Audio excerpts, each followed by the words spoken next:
What's up, boys? Welcome back to episode 9 of the Boyz podcast. We're almost at 10. We're shorthanded once again. Carl, respect to you, thinking about you, bro. Delby's here, Buddha's here, and we're ready to get this thing started for episode 9. We know it's been a week. We know y'all want the sports podcast, so we're here to bring it to you. And we're going to start off with some news of the week. We do miss some stuff since we don't do one every single day. And the big news, the Seattle Seahawks acquired Jamal Adams from the New York Jets at a massive deal. Bradley McDonald is sent back to the Jets along with 2 first-round picks and a future second. Buddha, you're the Cowboys fan, and Dallas has been linked to Jamal Adams for a long time. So what are your thoughts about him getting traded to Seattle? Well, I mean, I'm sure Delby, like most Eagles fans, probably thought that I was going to be upset that we didn't pick up Jamal Adams, which kind of was, because they wouldn't want Jamal Adams. They wouldn't want Jamal Adams on their team. But, I mean, we wouldn't have had to give up an arm and a leg for him. I mean, I think we made a good decision. I think the Seahawks are going to be ridiculous now, and it's going to be like their old Super Bowl teams, like back in the Legion of Boom era. They're going to be ridiculous now. So, kudos to them for pulling that off. If they can get Clowney, kudos to them even more. They're going to be even more unstoppable. But yeah, I don't really have too much to say. I mean, I wanted Jamal Adams to be on the team, but it just didn't work out in our favor. Just the way it goes. All right, Delby, what are your thoughts? I think every Cowboys fan should be upset. They had a chance at the best safety in the league, and they missed out on the opportunity. And I think the Cowboys have one of the best offenses in the league, but an upgrade with Jamal Adams to their defense, I would say, would make them actually Super Bowl contenders. But that didn't happen, so they're not. But I don't know. I think the deal was – I think the Jets won the deal more than the Seahawks did, in my opinion, because the Seahawks got 2 first-round picks and a third-round pick, and they got an average safety in return to replace Jamal Adams, so they don't have to go out and get an even worse safety. So I don't think Jamal Adams was going to really. I mean, I think he's a great presence to have on their defense, but I don't think it's really going to change anything for their season next year. But yeah, I agree with Peter. I think the Seahawks are going to be nasty. I think their defense is going to be really good. It'd be crazy if they just would have kept Richard Sherman. I don't know. I mean, yeah, I think they're my number one contenders to come out of the NFC. So, but yeah. I will say I disagree with you. I think Seattle won the trade easily. Because if you look at it, yes, all rise. Aaron Judge is homered. Sorry. Yeah, I think Seattle won the trade. You're getting the number 1 safety in the league. Yeah, you're giving up 2 first-round picks, but like you said, if Seattle's going to be in the NFC title game in the Super Bowl, those are going to be in the 30s. You don't really see a lot of elite talent going in the 30s as far as first-round picks, and you never know with second-round picks. They're hit or miss. And plus, this is the Jets we're talking about. They don't know what it's like to have good draft picks. Yes, but also you have to look at the situation they were in, too, because... Oh, yeah. So... And yes, they got back Bradley McDonald, who's a more than capable safety. So I understand why the deals got done. I just don't think the price that Seattle gave up is as steep as everyone thinks. If you really look and deep dive into the fact that they're going to be late first-round picks at best. As y'all said, Seattle's defense is going to be some scary stuff. Jamal Adams and Bobby Wagner is going to be a fearsome duo for years to come. Seattle on offense, Tyler Lockett is probably one of the most underrated wide receivers in the National Football League. They have a good running back in Chris Carson, but he's hurt at the moment, so they're a little thin at the running back position. They have a solid line, but it's nothing great. But the Seahawks still have Russell Wilson behind center. to me, is the second best quarterback in the league behind Patrick Mahomes. Lamar, sorry, you're not there yet. He can go out and win them games. Their defense is getting back to the terms of being elite. They have a great coach. The only thing that might hinder them is being in the same division with San Francisco. But I don't think San Francisco is going to be as good as they were last year. But yeah, you also have to remember. Sorry to cut you off. That go ahead. They're going to have to. I mean, they're going to have to pay him. I don't think that's going to be a years. problem. They wouldn't have traded for him if they weren't going to pay him. I don't know. I mean, I don't know. I did see don't something though, and I'm What did really you say? excited to hear Buddha's thoughts on this because I think this rumor that I heard about the Colts and Dak Prescott is like totally false. But I just want to hear your thoughts. I saw something earlier today that the Colts are following the Dak situation in Dallas closely. As Buddha, I don't buy it, but I just want to know what you think about the Colts possibly eyeing Dak. Well, once again, just a bunch of people trying to put the Cowboys in the spotlight, like everyone tries to do, in a negative manner. We can't help it. We're America's team. They're It's always not even trying to about. find It's some not even drama. about the Cowboys. It's about Dak. Dude, it's literally a situation that is literally like totally irrelevant and not even true. That they're just making crap up to make things a little interesting before the season starts. I actually agree with you on that, though. I can agree with that. I agree with that. But we do got to talk about it because they didn't sign a long-term deal for some reason. I don't care. I literally don't care. He's playing for this next season, isn't he? Isn't he? Yes. He Okay, is. then that's all I care about. All right. Okay. All right. I just want to know what your opinion because I saw it earlier. Yeah. All right. Let's get into this top 100 list. Oh my God, this is going to be some angry three people. I'm pretty happy. Let's first get into the list about how you rank the league's best receiver, in my opinion, Julio Jones at 11. Like, at least put him in the top 10. You mean to tell me that Derrick Henry is a better football player than Julio Jones? I don't get it. I'm having a feeling this year the players did not make this list because there's some stupid things in here.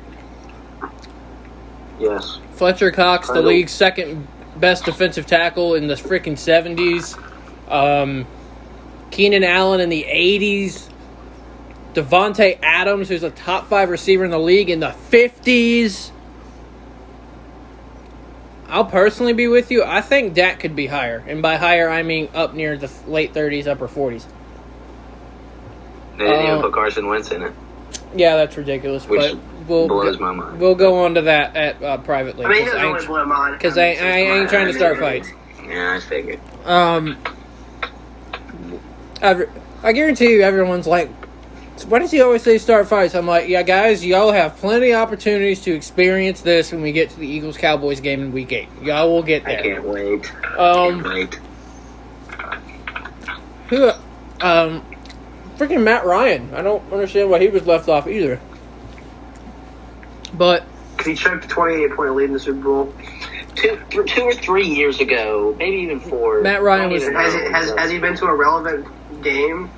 Okay, but with that, look at the injuries that his team's dealt with, and I'm not making it as an excuse, but they've had a lot of injuries since the Super Bowl. So, To be fair, both of their stars on defense have played like 5 games in the last 2 years. Yeah, they're also with New Orleans and Tampa. I'm not going to mention my team because we suck. But yeah, that man list, and they're revealing it right now. Number 10, Derrick Henry. Number 9, Stephon Gilmore. Everyone that's listened to the podcast previously knows my opinions on Michael Thomas. They don't really need to be repeated. I will say this, though. Before we... Oh! Number 8 is DeAndre Hopkins, wide receiver, Arizona Cardinals. Michael Thomas rated as the number 1 receiver in the surprised league. Kittle's in front of Gilmore, to be honest. I don't Okay, think he should be. so... I tell you, they're going to put McCaffrey at 6. I know No, it. they're not. No, they're not. I know they're going to. I know they're going to. He'll be 5. He better be. He should be. But yeah, we've had some news come out about players either opting out or going in on the COVID list because they've either contracted it or they've been in a couple big names. Detroit Lions tight end T.J. Hawkinson, Detroit Lions wide receiver Kenny Golladay, Philadelphia Eagles left tackle Lane Johnson. A lot of names coming out on the COVID list, which, I mean, isn't necessarily a bad thing because we all know. I'm not going to go into the political crap that is COVID because that's not what we're here for. But a lot of players opting out. A big one, though. Chiefs running back Damian Williams has opted out of the 2020 season. He was their main back, and now it is Clyde Edwards-Helaire's season in Kansas City. That's not bad. So, Kansas City, they'll still be fine. Yep. Speaking of opting out, this might get heated. I'm going to warn y'all.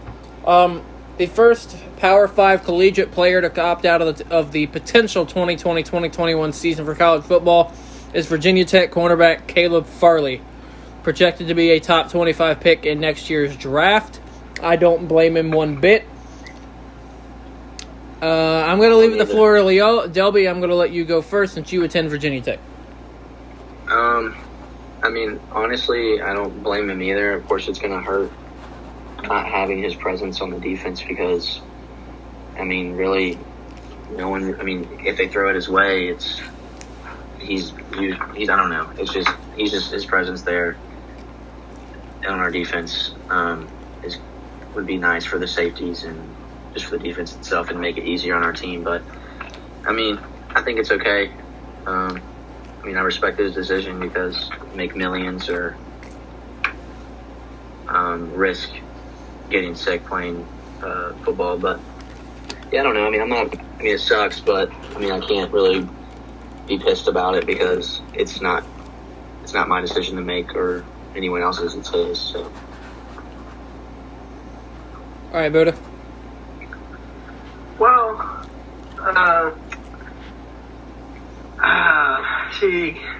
people know how I feel about the whole college players sitting out bowl games, that kind of situation, that kind of deal. I think we're living in a day and age where people have to come to the realization that this is always going to be in our life. It was going to be in our life. We can't constantly live in fear and not live our regular lives. Personally, I think Caleb Farley, I'm an all-time Tech fan. Personally, I think he's taking advantage of the system that he's in.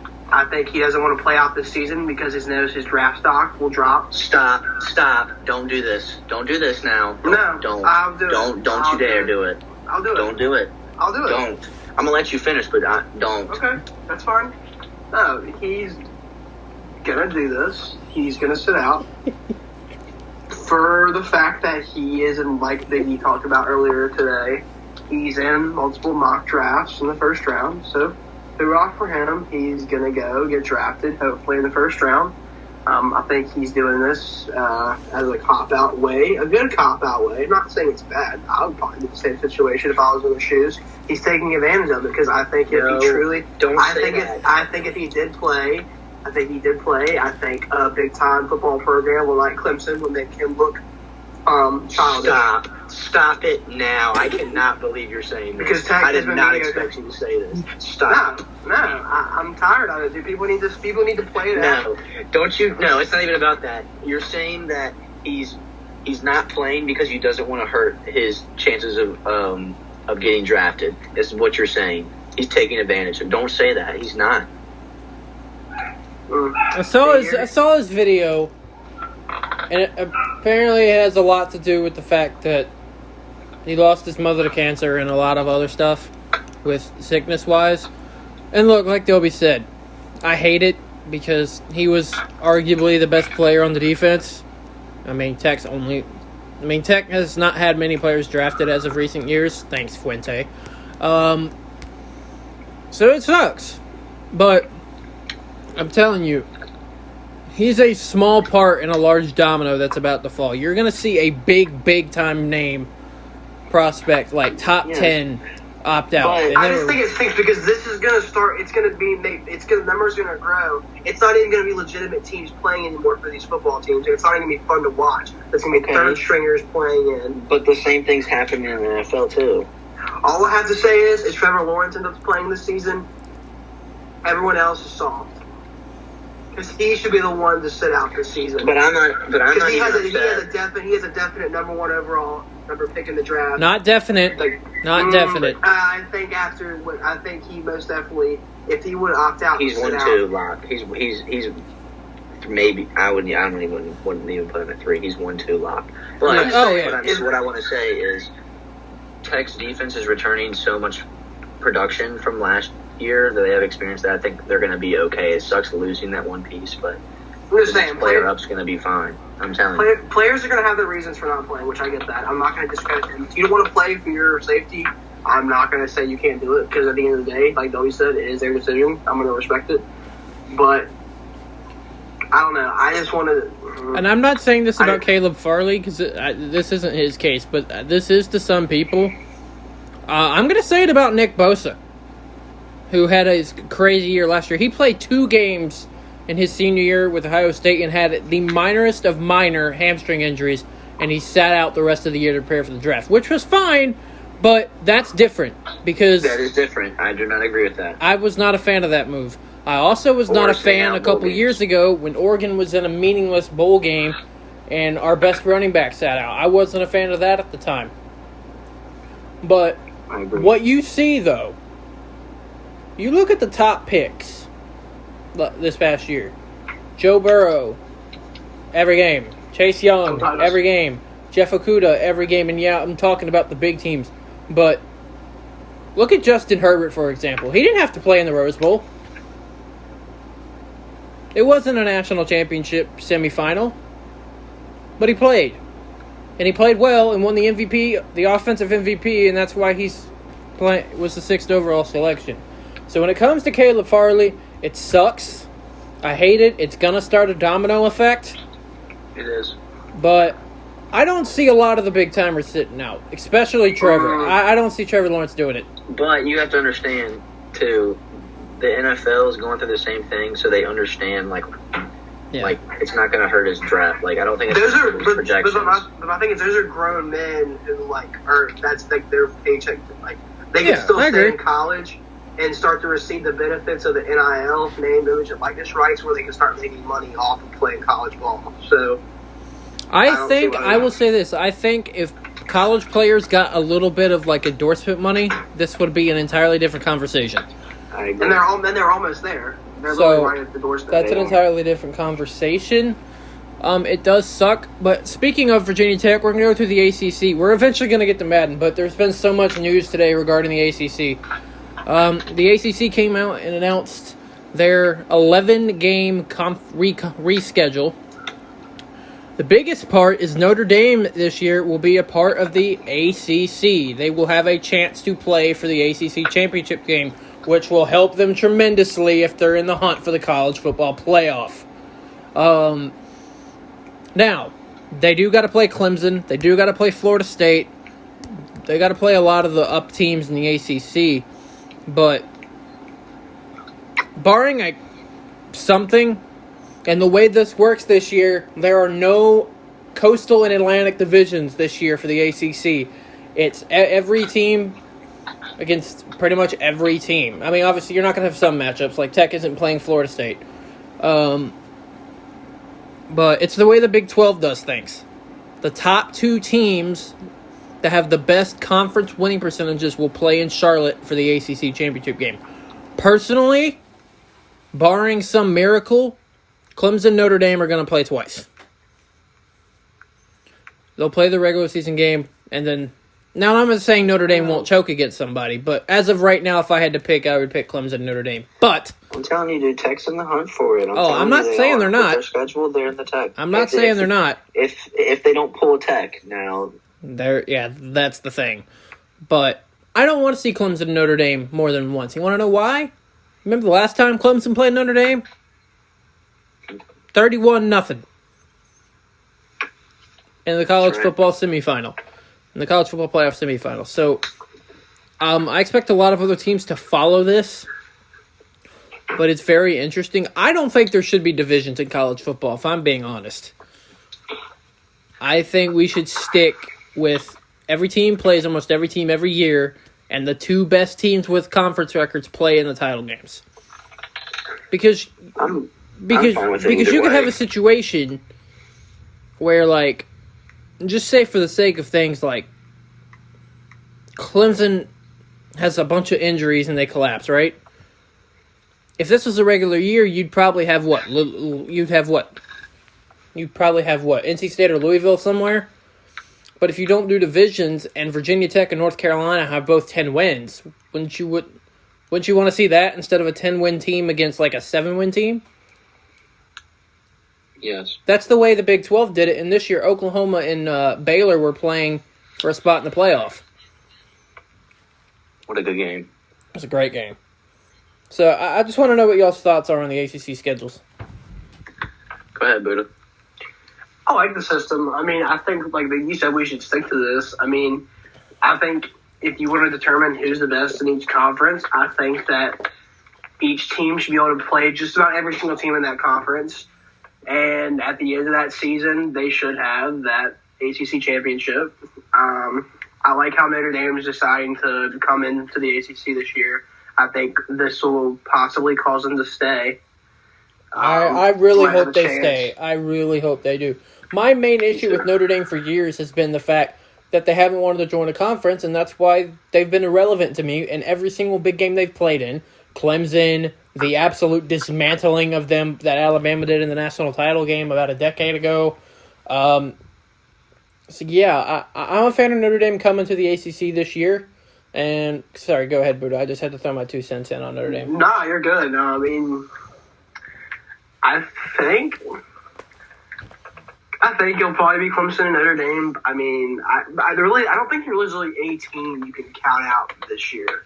I think it's going to be one of those years, this year in particular with the whole COVID thing. It's just going to be interesting because I think you're going to see more players like Farley start stepping away. I hate to say it, it's just the way it's going to be. And you're going to see these teams that had the potential to be the best, but not be, solely because of the fact that they had 5 or 6 players not play. Who knows? You could see Georgia Tech and Duke in the ACC championship because Clemson lost 7 dudes because one guy tested positive and everybody, 7 guys step away. And anything could happen. Anything's on the table this year, I think. It's just nothing's guaranteed.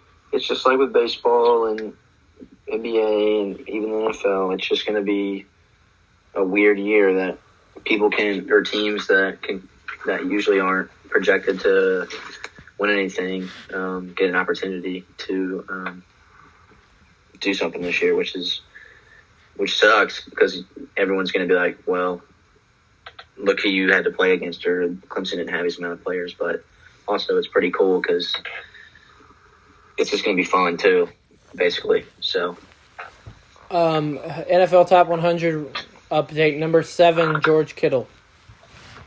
good. I guarantee you what's about to happen. Guarantee you what's I'm about to waiting happen. for it. Guarantee you they're going to put McCaffrey at 6 and Michael Thomas at 5, and this podcast is about to get very, very They upset. shouldn't. I'm shouldn't. telling y'all, I will be very upset. They shouldn't. Just like I was upset when Michael Thomas won NFC Offensive Player of the Year over Christian this past year. I wasn't happy about that either. Let's talk some Madden. Let's go to the defensive tackles first. I'm going to read through the top 10, and then we'll break it down. At number 1 is Fletcher Cox, defensive tackle, Philadelphia Eagles, at a 96. Chris Jones of Kansas City, 92. Michael Pierce, who opted out of the 2020 season a few days ago, at 91 for the Vikings. Grady Jarrett for the Falcons at 90. Kenny Clark, Green Bay, 90. Geno Atkins, Cincinnati, 88. DeForest Buckner, Indianapolis, 87. Kawan Short, Panthers, 87. And Vita Vea, Bucks, 87. Honestly, the top 5, I have no issues. Fletcher Cox. Yeah. Now, a lot of people consider Aaron Donald as a defensive tackle, so he's rated as a defensive end in this game, but I'm rating him as a defensive tackle because that's mainly where he lines up. but Fletcher Cox is the second best defensive tackle in the league. Now, he did have 10.5 sacks and 101 tackles in 2018. When you have a year like that, you're going to have a down year the following year, especially when you're getting double and triple team. You need any other proof? Fletcher Cox is the Eagles version. DeMarcus Lawrence is the Cowboys version. Same issue. As far as Chris Jones, he signed that massive extension like a couple days after Patrick Mahomes signed his mega deal. That's good for Kansas City. Chris Jones is a top 5 defensive tackle in the league, and he's pretty much the anchor of that defense. Michael Pierce, Minnesota, as we said, he's opted out, but he's one of the key pieces on Minnesota's defense. Minnesota's defense is going to fall apart because you got their safety aside from Harrison Smith that they're not going to pay. They've got the Dalvin Cook situation, even though props to Dalvin Cook for showing up to camp despite a contract dispute. Mad props, by the way. And we got Grady Jarrett, who to me is the most underrated defensive tackle in the NFL. Mm-hmm. Dude doesn't get talked about enough. He's always disrupting things in the middle when Carolina plays the Falcons. I think he's either third or fourth when it comes to getting double teams in games, if I remember correctly. Because he's the only pass rusher on Atlanta's team that can stay healthy. And then Kenny Clark for Green Bay. Silently, unless your name's Aaron Rodgers or Devontae Adams, you really aren't really known about outside of Green Bay. No offense, Aaron Jones. But yeah, Kenny Clark. Personally, Geno, too high. 88. Hasn't really had a good season in a couple of years. I think he's just rated 88 because of his name and what he's done in his past. I think Buckner's ahead of him. Yeah, sure. DeForest Buckner 87's a joke. Dude's a top. He's not top 5, but he's. I wouldn't say put him in the 90 club, but I'd say put him 88, 89. Yeah. I agree. Kawan Short, Carolina, too high. He was hurt last year, but when he's healthy, he's one of the best. Our course defense missed him last year, and we'll have him back along with our rookie Derek Brown. So I see why he's up there. And then Vita Vea for Tampa doesn't really get talked about much, but that's mainly every single player on Tampa's team. But yeah, I don't really have any problems with defensive tackle except just a few things. I mean, there's not What really do you much. think of Gerald McCoy being the 85? I mean, I think it's a good spot for him in his career. I think it's a good overall. I think he has the potential to get increase next year if he has a solid season with us. But I mean, I think it's a good score for him. I think he could be maybe 86, 87. But I wouldn't give him more than that. I think 85 is good for him.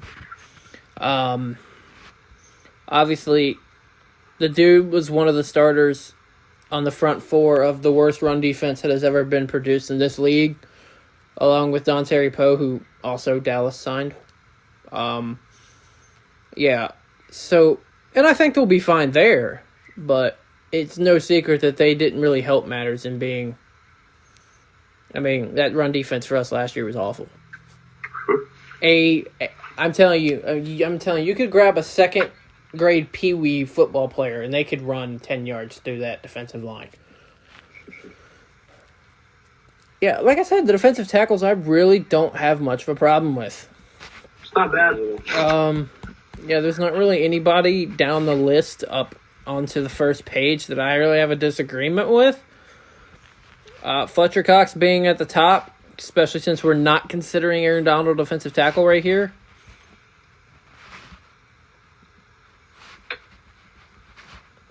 I 100% agree. All right, Delby, you want to go corners or linebackers? We'll corners. Cornerback. This is where we're going to have some debate. Because I've got some problems here. All right, I'm going to scroll through the top. I'm going to scroll through the top 10, and then there's some outside the top 10 that I don't agree with whatsoever. At number 1 is obviously 99 Club himself, Stephon Gilmore, New England Patriots, best corner in the league. We don't need to talk about it. Number 2, Jalen Ramsey, Los Angeles Rams, 94 overall. I would put him at a 95, but, I mean, man talks a lot of crap, but most of the time he backs it up. 92, Richard Sherman, too high. look, I love Sherman, but man doesn't really have it anymore. He's just there because of his name. He got absolutely burnt alive in the Super Bowl. Okay, what do you think you should be at then? A 90. I think he's still 90 club, but just put him down a little. As long as you think he's 90s club, then we're cool. Yeah, we're fine. Most underrated corner in the NFL is Jair Alexander, Green Bay at 90. That dude is good. Speaking of underrated, Tre'Davious White, Very. Buffalo, 90. Casey Hayward Jr., LA Chargers, 89. Marlon Humphrey, 89. All right, this is where we're going to get into these two specifically. Miami Dolphins cornerback Byron Jones at an 88, and Philadelphia Eagles cornerback Darius Slay Jr. at an 88. Darius Slay should be above Byron Jones. Agreed. I agree. I think Darius Slay should be an 89. I'm not saying 90, but he's too low. Patrick Peterson only at an 88, which I kind of agree with. Peterson's great, but he hasn't really had a great year in a couple of years. No lie, though. Chargers may have one of the best all-around secondaries in the NFL. Casey Hayward Jr., Chris Harris Jr., and Desmond King II. I mean, they're pretty good at the court. They're pretty good defensively. Offense is really going to be their only question with Tyrod and Justin Herbert, which, speaking of, their head coach, Anthony Lynn, came out today and said Tyrod more than likely will be the day one starter as he wants Herbert to learn the game and learn Tyrod's work ethic. Which, to be fair, we all expected that. If you go down the list here, Denzel Ward, 86. Marshawn Lattimore, 86. I think Lattimore is a little overrated. Personally. I think that's a good position for him. I do. Then Jason McCourty, Kyle Fuller, Marcus Peters, A.J. Boye kind of round out the first page, all within the 85 to 84 range. Yeah, my main issue is with Byron Jones and Darius Slay. Buddha, you still there, man?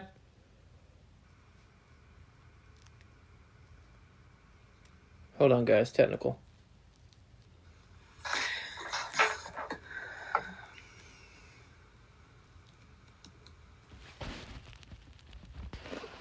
All right, guys. Sorry, we're back. Just had some technical difficulties. All right. We're going to stop what we were talking about real quick because I got something to get off my chest.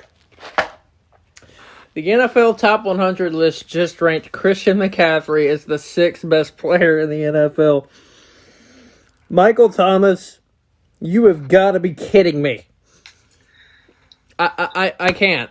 I literally cannot with the fact that this media continues to disrespect Christian McCaffrey and anyone for that matter that puts on a Panthers uniform. Cam Newton didn't get a single ounce of respect his entire career in Carolina, and as soon as he signs somewhere else, the media praises him up. The same thing is going to happen to Christian. It's BS. Michael Thomas, while he's a great receiver, is not better than Hopkins, is not better than Julio, and he's damn sure not better than Christian McCaffrey. You tell him, Big E. You tell him. I may be biased, and I want to hear y'all's two thoughts, but I'm going to stop talking before I cuss, because this is BS. Big E, you know how I feel.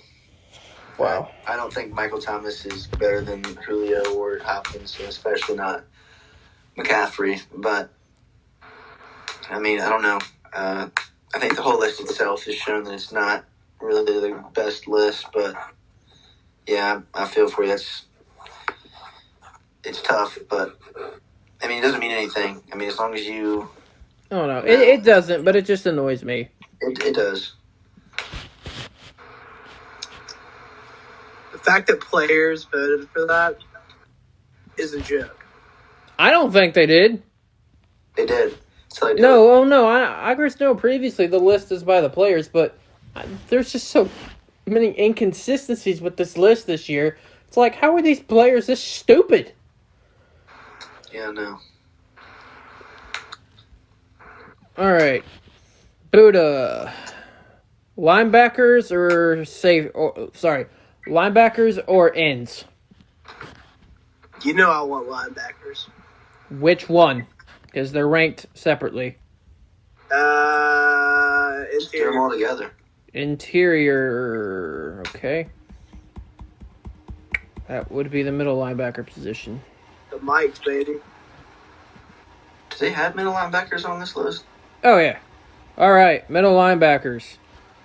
Number one, who should be a 99, by the way, Bobby Wagner, Seattle.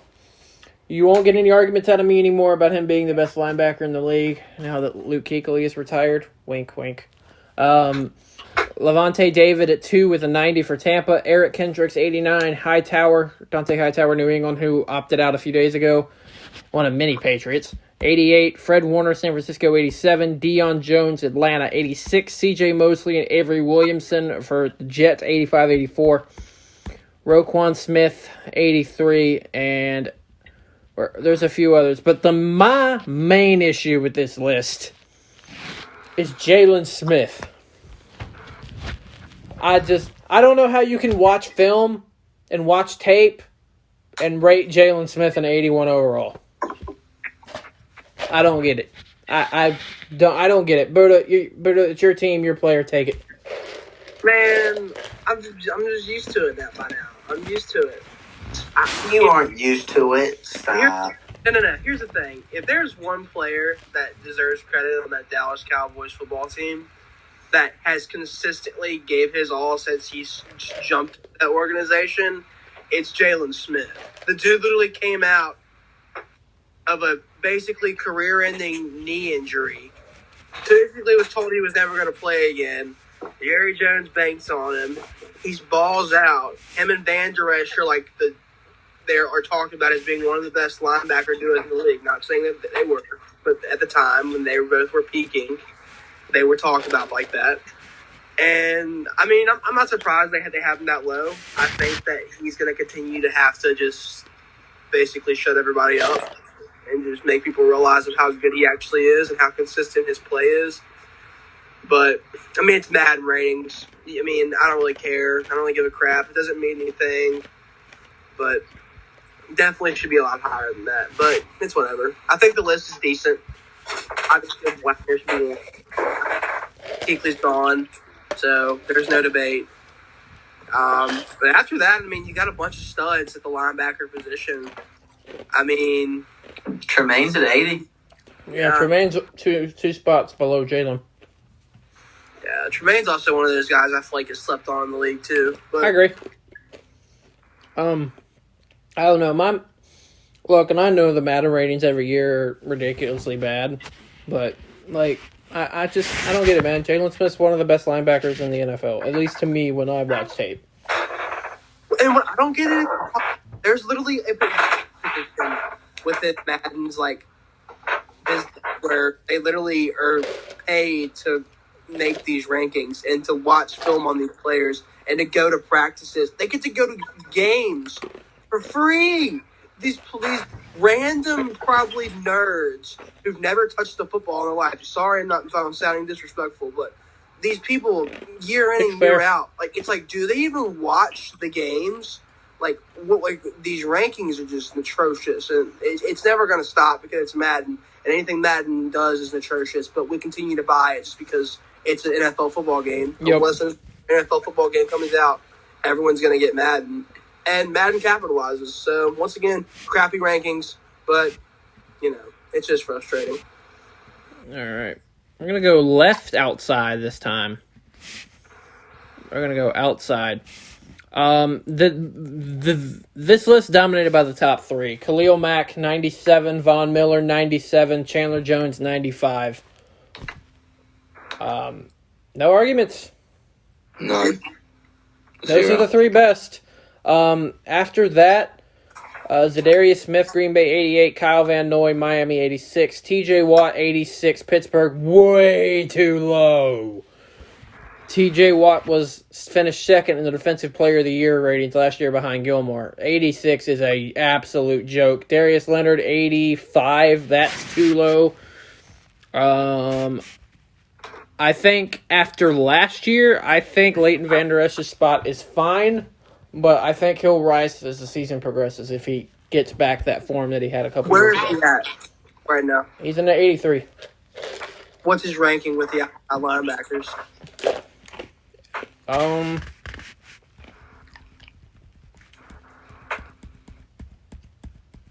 9. 9? Okay. Yeah, I like that. And the top 10 is rounded out by Baltimore Ravens linebacker Matthew. It's by Ravens linebacker Matthew Judon. Yeah, this list is fine. Van Der Esch will be higher, but T.J. Watt's really my only complaint. I mean, the top 3 are the top 3. So I think we're pretty much all in agreement there. Yes. All right outside linebackers. Here's the big thing though. Biggie, we lost Buddha. Again? Yeah. Hold on, guys. All right, guys. Sorry, we're back. Just me and Delby now. Buddha had to go and do something. Sorry, we're having a lot of technical difficulties tonight, but hey, the episode's still going to be out as I promised on our Instagram account, which you can go follow at Boyz the Podcast. Handle is also the same for our Facebook and Twitter pages. Twitter I haven't updated in a while, but I'll get to it.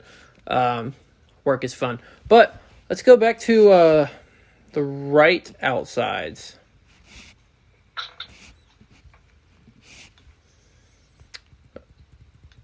Which, by the way, does not have a 190 overall rating for right outside linebacker. The top one is 89, which is Demario Davis Saints. Next one I've got a massive problem with. Shaquille Barrett, Tampa Bay, at an 85.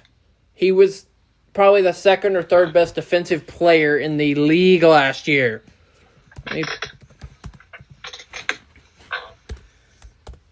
All these are... He had 19 and a half sacks.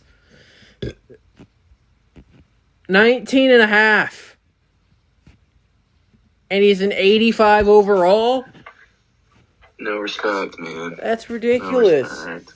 Like, unbelievable. No respect whatsoever. Yeah.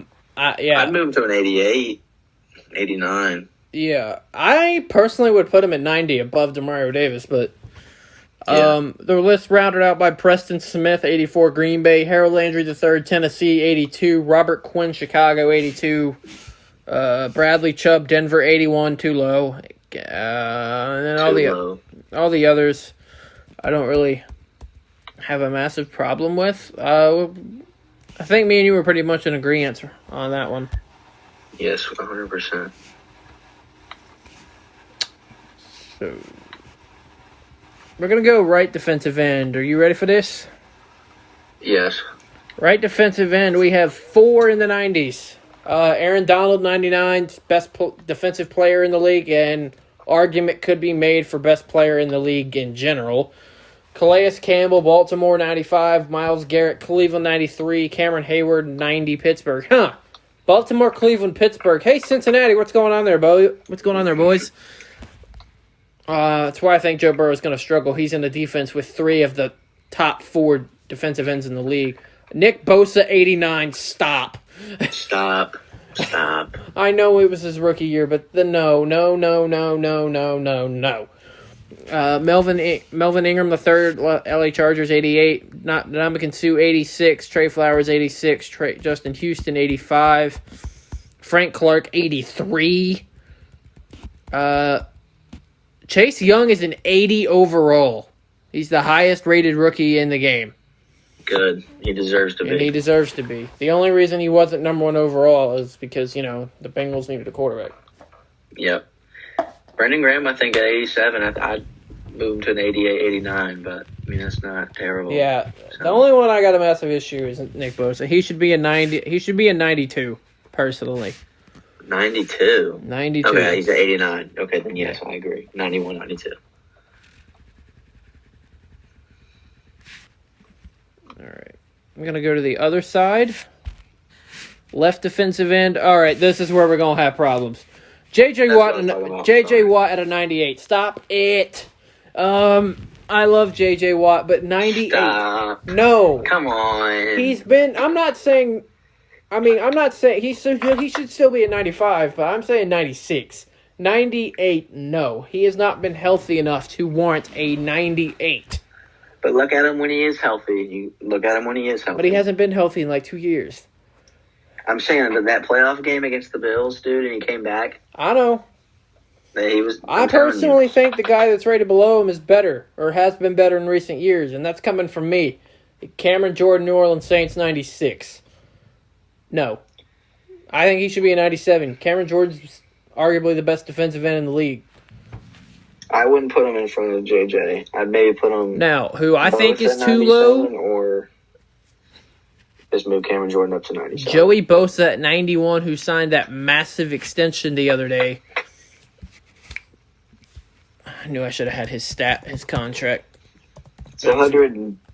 Written down. 5 years, $135 million, which is $102 million guaranteed, which is the highest guaranteed money for a defensive player in league history. Let's see, that was Myles Garrett, and that lasted all of about 2 weeks. Yep. 91, I think him and his brother, I think Joey's right there, and Nick should be a 91, 92. 89 for Nick Bosa is an absolute joke. 89 for Daniel Hunter, 89 for DeMarcus Lawrence. Both of those should be 90s. 88 Akeem Hicks. That's fair, but I could see him rising. Brandon Graham, 87. Yeah, I really don't have a lot of problems outside of that little tops. And I know I'm probably in the minority, but I don't think J.J. Watt should be above Cameron Jordan. Now, if we're talking and that's recency. Cameron Jordan statistically has been better than J.J. Watt the last 2 years. So, yeah, it's because he's played more. But I think if he wouldn't have gotten hurt, if we're basing this non-Madden, then yes, 100% J.J. Watt's better. He's a future Hall of Famer. I see what you're saying. But this is Madden, so that's just how I feel. I don't know, man.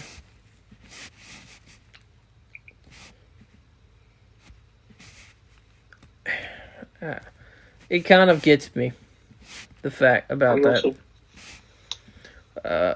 We still have time. We're going to cover safeties. Free safety, top one is Devin McCourty, 92 overall, the New England Patriots. Kevin Byard, Tennessee, 91. Justin Simmons, most underrated safety in the league. Denver Broncos, 90 overall. I've said on about 5 or 6 podcasts now, y'all sleeping on Denver need to wake up. Yes. Now, they're not going to unseat the Chiefs, but they will be a playoff team. And if I'm wrong, I don't care. I'm telling you, if Drew Lock puts it together, Denver's going to be dangerous in this new format. Chicago, Eddie Jackson, 89. Earl Thomas, Baltimore, 88. Too low. Micah Hyde, Baltimore, 88. Minka Fitzpatrick had an 87 after the season he had last year. Stop it. No. I'm 100% disagree with that. He got traded 100%. from Miami to Pittsburgh, and he instantly made an impact. Stop it. I'm pretty sure he was second, or was in the talk to win Defensive Player of the Year. Yeah, he was great. They have Kendall Fuller listed as a safety. They do? They do? Yeah. Oh. Safety, 86. Which, let's be real, 86 overall, a lot of that's due to the fact that he had the game-winning interception in the Super Bowl. Let's be real. Like, don't get me wrong, I love Kendall Fuller, but he's not better than Kyle. So, I agree. Yeah, there's really, Fitzpatrick is really the only one I have an issue with. Surprised Malcolm Jenkins is at 85. I wish the Eagles would have kept him, but... Yeah, I do too. Because now he's in my division. Again. Yeah. Minka Fitzpatrick, I have a big problem with that. He should be 90. Yeah, I agree. Yeah, but as far as the free safeties, I personally think the strong safety class is always going to be stronger. But what do you think about Harrison Smith being a 95? 100% agreement. Okay. He's top 3 safety in the league. Give me a second. I'm looking for the strong safety. Here we go. And me and you have already been over the Gronk and Zach Ertz thing. Yes. Now, Still need. while I agree Harrison Smith being a 95, Jamal Adams 92, stop. Jamal Adams is the best safety in the National Football League. He should be a 95 or even higher. I think Tyrann Mathieu should be 94. I agree, Tyrann Mathieu. 95. But here's Good the year thing. last When you're year with the looking at the Chiefs. best safety in the league, you're looking between Tyrann Mathieu, Jamal Adams, and Harrison Smith. Yes. You're looking between these three. And Yes. if you look at the ratings here, the acceleration, they're all in the 90s. Agility, Tyrann and Harrison are both in the 90s. Derwin James needs to be a 90. Derwin James, yes. Even though he had a little bit of a down year in his second year. Malcolm Jenkins, 85. Keanu Neal is an 84. Keanu Neal is very good, but he can't stay on the field. He's injury prone. He can't stay on the field, and I hate it because he's a great player. Who's he play for? Falcons. Okay. Yeah. To me, Jay Adams is the best safety. I agree. I think the offensive ratings are a lot worse than the defensive ones. 10 times worse. Saquon Barkley being There's so many numero uno. problems with what we were looking at. Saquon Barkley being numero uno. Yes. But it's pretty much Madden 21. We went over a lot the last time that we did an episode. But what I don't get is that I see so many people saying hashtag fix Madden franchise, fix Madden franchise. I'm not going to buy the game. Yes, you are. We all do. Yes. We all buy it. We all do it. It's something I look forward to every year. I look forward to Everyone does. a new Madden game I mean, every that- year, no matter what I agree or don't agree with them. Yep. Um, I'm excited for it. so it's exciting. We're gonna venture off into some non-football stuff real quick. It's exciting couple of days. The NBA season returns tomorrow to play this 8-game stretch before we get to the playoffs. Then the NHL is playing some exhibition games tonight and the next day until they get their playoffs started, or their play-in playoff games started this Saturday. I'm a Rangers fan, so go Rangers. Hopefully we can beat up on the Carolina Hurricanes. I love Carolina, but not in this matchup. Yeah, hockey's always going to be fun. They're of course in a bubble up in Toronto and Edmonton. No positive test, by the way. The NBA is down in Orlando. No positive test. Compared to Major League Baseball, the Miami Marlins, who have thrown the MLB up in a shitstorm, with 17 positive COVID-19 cases. It has completely derailed the Yankees aren't supposed to be in Baltimore. They're supposed to be in Philly, but since that's not happening, I'm not really complaining because the Phillies are a lot better team than the Orioles. But yeah, the NBA restart. Favorites are obviously going to be the two LA teams out in the West, the Clippers and the Lakers. I personally, I respect Kawhi as a player. I don't really like him. And Paul George is okay, but you got fully rested LeBron and Anthony Davis. I think the Lakers come out of the West. The East is tough because I love Giannis and I love Milwaukee, but I don't trust them in the playoffs. I don't either. Boston's really good, but I don't know. You got I to think you my got three to teams coming out of the East are Bucks, Boston, or Raptors. Yeah, Toronto is up there. They have that championship experience. Now, they don't have Kawhi, but a lot of their players on that team were on there. Your camera's off, buddy. As far as the other teams, Indiana, Victor Oladipo, I don't see them getting out of the first round. Miami, it really Would be depends. nice. It really depends who they match up with. They match up with Indiana, I think they'll be fine. If they match it with Philadelphia, I do have my worries because all it takes is for Ben Simmons to just start getting hot and Embiid. Tobias Harris really isn't much, but I can't deny Ben Simmons is one of the most athletic players the NBA has ever seen, even though he can't really shoot. And to me, Joel Embiid is you could argue best center in the league. And I think if Miami, I'm pretty sure if they get that 4 or 5 spot, which will probably be Indiana and them, and then Boston and Philly would be 3 and 6. Bucks. Would they play the Bucks the next round? The 4 seed, the 4-5 gets the winner of 1-8. So it would be more. I think if we play the Bucks second round, I think we have a good chance. I think, but it just depends on matchups, and that's why we're playing 8 games. Right now, if you had to ask me, put me on a spot, NBA Finals. I think it's Lakers Celtics. Okay. I think the Lakers beat the Celtics and then they tie Boston. That would be pretty cool to see LA and Boston again. It'd be sweet. I think Boston added Kemba Walker, and he has postseason, not in the NBA because Charlotte never put anything around him. But all you got to do is go look back at 2011 with Connecticut. You got Jason Tatum, who's turning into a top 5 player in this league. Jaylen Brown's pretty good. They have an excellent coach.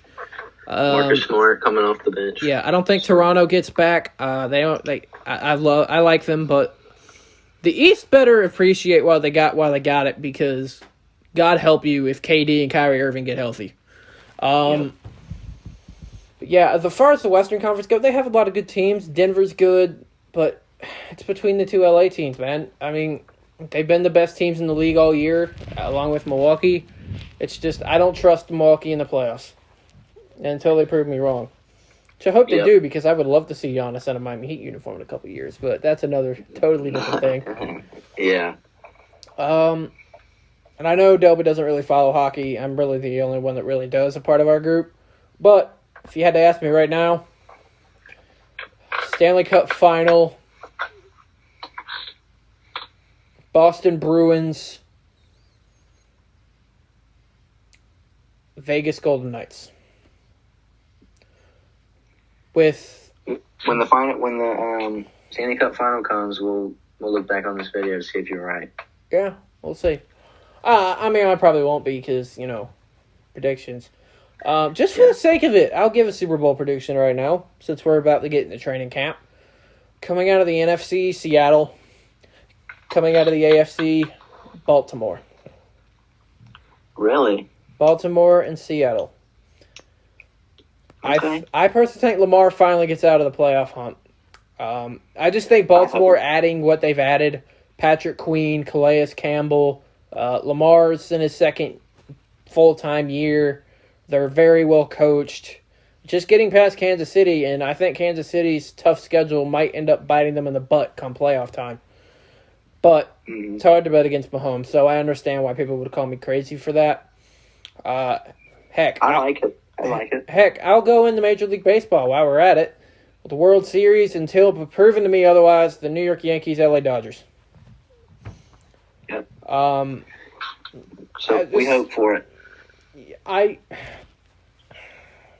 My only concern is if that happens is the Yankees pitching outside of Garrett Cole, because the Dodgers have bat after bat after bat. They do. I mean, they have Mookie Betts and Bellinger in the same outfield, man. It's not scary. It's not fair. The Dodgers, here's the difference though. The Yankees have inconsistencies behind Garrett Cole. The Dodgers' best pitcher can't get it done in the postseason. Kershaw's never been really good in the playoffs. He gets lit up almost every single year. Here's the question though. Oh, I know we need to talk about Dodgers-Astros last night. I almost forgot about this. So, Major League Baseball came out today and said that they have suspended Dodgers pitcher Joe Kelly for 8 games for his intentional throw at Alex Bregman and Carlos Correa. The Dodgers manager got suspended 1 game for his role, and Dusty Baker, the Astros manager, got fined. So you mean to tell me you're going to suspend a guy who intentionally, I'm doing air quotes by the way, threw at 2 guys and then got in an argument, is going to get 8 more games than anybody on the Astros team for their roles in the scandal that was proven? This whole we gave the players immunity crap is ridiculous. It's stupid. I thought it was funny. Like, obviously, I don't want to see anybody get hurt, man. But players got to start sending messages to these players, man. Yep. Now, do I think he should have thrown it near the guy's head? No. That's dangerous. And he should have been ejected after the second one, if I'm being 100% honest. I mean, you can't throw 96-mile-an-hour fastballs at people's heads. Mm-hmm. Personally, that's just kind of how I feel about the whole situation there. I don't know, man. I think the Astros got off lucky with the 60-game season. They especially got off lucky because they were supposed to come to New York against the Yankees in September. Oh, they got lucky there's no fans. 100%. Oh, they got lucky there was no fans in the... Actually, that Dodgers game was in Houston, so they would have been fine. But honestly, this sports with no fans thing, it's really weird. Weird. It's just like professional wrestling with no fans, like I've been watching for so long, even though WWE's putting these NXT guys in crowds, but it's just weird, man. It is weird. All right. Got a couple more questions, and then we'll sign off. Make or break. Do this little segment. You think he'll have a good year or he'll underachieve? We're going to call it make or break. Delby, Cleveland Browns quarterback Baker Mayfield. Make or break? I say make. I think he's going to have a really good year. He's got a new coach coming in. And I think he has the way he performed last year, he's going to thrive off of that. He's been really quiet this offseason compared to the others, and I think he's been working really hard. But I think if he underperforms this year, Cleveland's going to move on to a new quarterback. So I think that's going to motivate him even more. So I think he's going to have a bounce back year and have his team in the hunt for a wild card spot. All right. Make or break. Carson Wentz plays all 16 games for the second straight year. I want to say make.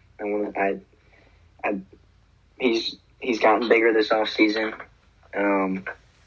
which I like. I don't know. It's hard to judge because injuries are just so difficult. But I think he's going to perform like he did last season, even though our team was depleted. I think, and now that we have weapons coming back, I think he's going to perform well. I think he's going to stay healthy, and I think the Eagles are trying to make it a priority for him to stay in the pocket as much as possible, rather than running to get yards and stuff, and being like vital to getting hit and stuff like that. So. Make or break? Cam Newton or Teddy Bridgewater has the better year? I think Cam's going to have the better year just because of Bill Belichick and I don't know all the weapons he has, but he can run Julian Edelman, and make more Sony things Michel. And the only thing Teddy has is Christian McCaffrey, really. So okay, not true, but his biggest weapon. His biggest weapon is McCaffrey, but I mean he's got DJ Moore, who's criminally underrated, by the way. Curtis Samuel. Okay. Hopefully, I hope Curtis can turn the tables, and Robbie Anderson. So Teddy's it's not there. Cam, It's so. the best receiving core we've had in decades, but it's just. But Teddy's not Cam, so that's my reason. And I have all the faith in the world in Teddy. I think he's a good quarterback. My only issue with is speaking of Carson Wentz, is his durability. Cam got hurt behind this line. Mm-hmm. He just better learn how to run. Here is a main one, though. Make or break. Dallas makes the playoffs. I would say break if they didn't expand the playoffs. Fair. Because I think either Philly or Dallas is going to get that one of those wild card spots, and the other's going to win the division. So I'm going to say make, just because I think both teams are going to make the playoffs. But I don't know. I mean, they added CeeDee Lamb, and they already have a really good team. And they got a new coach, which they needed. But yeah, I'll say make, which is hard to say, but Yeah, I'll say it. I feel it. All right, one more. Let's see where we can go here. Oh, good one. Make or break. if Mitchell Trubisky is the starter week 1, how long does he last before Nick Foles takes his job? I don't even know if he'll be starter week 1. Which I agree with you, but here, of course, is for the sake of the debate. Trubisky gets the starter role week 1. How long does it last? 2-3 weeks, maybe. I agree with him. I don't give it much time. But I could be wrong. I don't know. I don't know. I think Nick wrong, Foles being back in the system that he ran in Philadelphia. And I also think the team isn't big on Mitchell. Like everyone as a whole isn't really that big on Mitchell Trubisky. Chicago's talented, man. At the running back position, they're kind of a question mark. Their defense is top 5 in the league, and people need to start putting some respect on the name of Allen Robinson. Yes, I 100% am with you.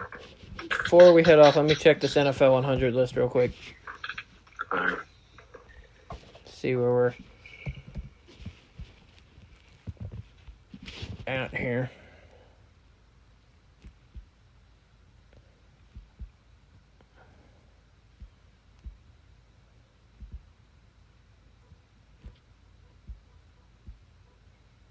Whoa!